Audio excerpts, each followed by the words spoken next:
کیونکہ وہاں پر بھی بہت سپرفیشل انسیزن دیتے ہیں، اور جو بلڈ کی وہاں سے اوزنگ ہوتی ہے،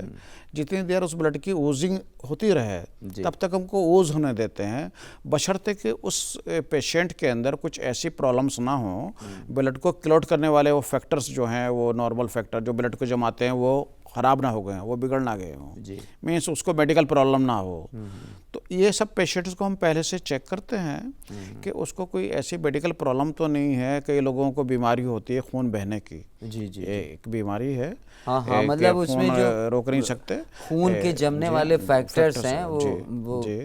تو اگر وہ سب ٹھیک ہے تو کچھ ٹائم کے اندر، کچھ ٹائم کے بعد وہ جو آپ نے انسیزن لگایا ہے وہاں سے خون بہنا بند ہو جائے گا، اور وہ 10 سے 15 ml سے زیادہ خون ایک بار میں اچھا ایک سیٹنگ میں اتنا خون نکالتے ہیں۔ اچھا یہ جو خون نکالتے ہیں تو ظاہر ہے کہ ایک عام آدمی جو ہمارے ناظرین ہیں، جس میں بہت سارے لوگ طب کے بھی ہوں گے، بہت سارے ایسے لوگ ہیں جو خون کی نالیوں کے بارے میں نہیں جانتے، تو یہ جو خون ہم لوگ لیتے ہیں یا نکال رہے ہیں چیرا لگا کے یا کسی نیڈل سے ہی نکال لیا جائے، تو وہ کس طرح کی رگ کا خون ہے یا کس طرح کی بلڈ ویسل کا خون ہے؟ کیونکہ دیکھیے پریکٹیکلی آپ اسے ناظرین گھر پہ پریکٹس مت کریے گا، کیونکہ آپ کو یہ بتایا جا رہا ہے ایکسپرٹ کے ذریعے کہ 2 طرح کا خون باڈی میں سرکولیٹ کرتا ہے، جس پر روشنی پروفیسر زیدی صاحب سے میں چاہوں گا۔ دیکھیے یہ جیسے آپ نے کہا کہ گھر پہ کرنے کی پریکٹس نہیں ہے، ایکسکلوسیولی میڈیکل ایکسپرٹ کا کام ہے اس کے اندر،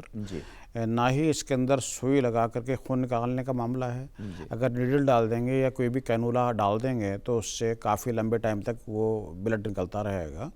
تو شگاف لگا کر کے سپرفیشل شگاف نکال کر ہی اس خون کو نکالا جاتا ہے۔ اب سوال یہ ہے کہ وہ کہاں سے نکالا جاتا ہے، تو باڈی کے اندر 2 چیزیں ہیں، ایک آرٹریز ہیں، ایک وینس ہیں۔ آرٹریز جو بلڈ کو لا رہے ہیں، پیوریفائڈ بلڈ کو لا رہے ہیں، آکسیجنیٹڈ بلڈ کو، اور وینس جو کہ ان آکسیجنیٹڈ بلڈ کو واپس لے جا رہے ہیں۔ ہم لوگ وین سے بلڈ نکالتے ہیں، وین سے جو سپرفیشل سے ہیں، لیکن یہ ہے کسی کے اپنے آپ کرنے کی چیزیں نہیں ہیں، میڈیکل ایکسپرٹس ہی اس کو کر سکتا ہے۔ ہاں ناظرین آپ یہ سمجھ لیجئے گا کہ جو بھی ایکسپرٹ کی آراء ہیں، جو بھی ان کے خیالات ہیں، ان کو برائے مہربانی خود پریکٹس کرنے کی کوشش نہ کریں۔ جب بھی آپ کو کسی معالج کی ضرورت ہو یا کسی یونانی سرجن کی ضرورت ہو تو ایک ماہر سے ہی رابطہ قائم کریں۔ اگلی گفتگو ہماری اگلی نشست میں ضرور لیچنگ کے اوپر ہم تفصیل سے بات کرنے کی کوشش کریں گے۔ اسی کے ساتھ میں پھر سے اپنے ایکسپرٹ پروفیسر عارف زیدی صاحب کا دل کی گہرائیوں سے شکریہ ادا کرتا ہوں کہ وہ دوردرشن اردو کے اسٹوڈیو میں تشریف لائے اور ہمارے ناظرین کو بہت ہی قیمتی مشورے، بہت ہی ویلیویبل ڈسکشنز کو آگے بڑھایا، جس سے کہ ایک عام غلط فہمی جو ہمارے دماغوں میں ہے عام آدمی کے کہ یونانی طب میں خالی جڑی بوٹیوں سے علاج کیا جاتا ہے، اس پر جو شک و شبہ تھا، جو شبہ کے بادل تھے، اس کے چھٹنے میں مجھے امید ہے کافی مدد ملی ہوگی۔ ہم پھر اسی موضوع کو مزید تفصیل سے بات کریں گے۔ ہمارا اگلا موضوع یقیناً لیچنگ تھراپی یا عمل تعلیق ہوگا، جو یونانی طب کا ایک بہت ہی مائکرو سرجیکل پروسیجر ہے، جس پر میں پروفیسر زیدی صاحب کو پھر سے ضرور زحمت دوں گا۔ بے حد شکریہ، بہت بہت شکریہ دوردرشن اردو کی جانب سے۔ آپ کا بھی بہت بہت شکریہ خورشید صاحب۔